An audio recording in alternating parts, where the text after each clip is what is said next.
വീണ്ടും വാർത്തകളിലേക്ക്. മനോജ് എബ്രഹാമിനെ DGP പാനലിൽ ഉൾപ്പെടുത്തിയതിനെതിരെ ഹൈക്കോടതിയിൽ ഹർജി. DGP പാനൽ പുനഃപരിശോധിക്കണമെന്ന ആവശ്യം ഉന്നയിച്ചുകൊണ്ട് മാധ്യമപ്രവർത്തകനായ MR അജയനാണ് ഹർജി നൽകിയത്. വിവരങ്ങളുമായി ലീഗൽ ഡെസ്കിൽ നിന്ന് ഷബ്ന സിയാദാണ് നമുക്കൊപ്പം ചേരുന്നത്. ഷബ്ന, എന്തൊക്കെയാണ് ഈ ഹർജിയിൽ തടസ്സമായി പറയുന്നത്?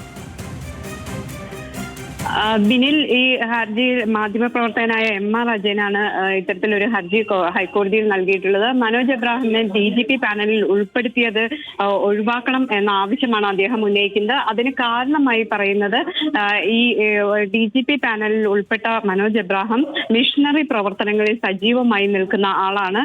അതോടൊപ്പം തന്നെ പെന്തക്കോസ്ത് മിഷനുമായി ബന്ധപ്പെട്ട് വലിയ പ്രാർത്ഥനകൾ പരിസരവാസികൾക്കടക്കം വലിയ അസ്വസ്ഥത ഉണ്ടാക്കുന്ന തരത്തിൽ വലിയ പ്രാർത്ഥനകൾ സംഘടിപ്പിക്കുന്നുണ്ട്. അത് മറ്റൊന്ന്, ഗുരുതരമായ ഒരു ആരോപണം ഉന്നയിക്കുന്നത് അനധികൃത സ്വത്ത് സമ്പാദനവുമായി ബന്ധപ്പെട്ട് വിജിലൻസ് നേരത്തെ അന്വേഷണം നടത്തിയിരുന്നതാണ്.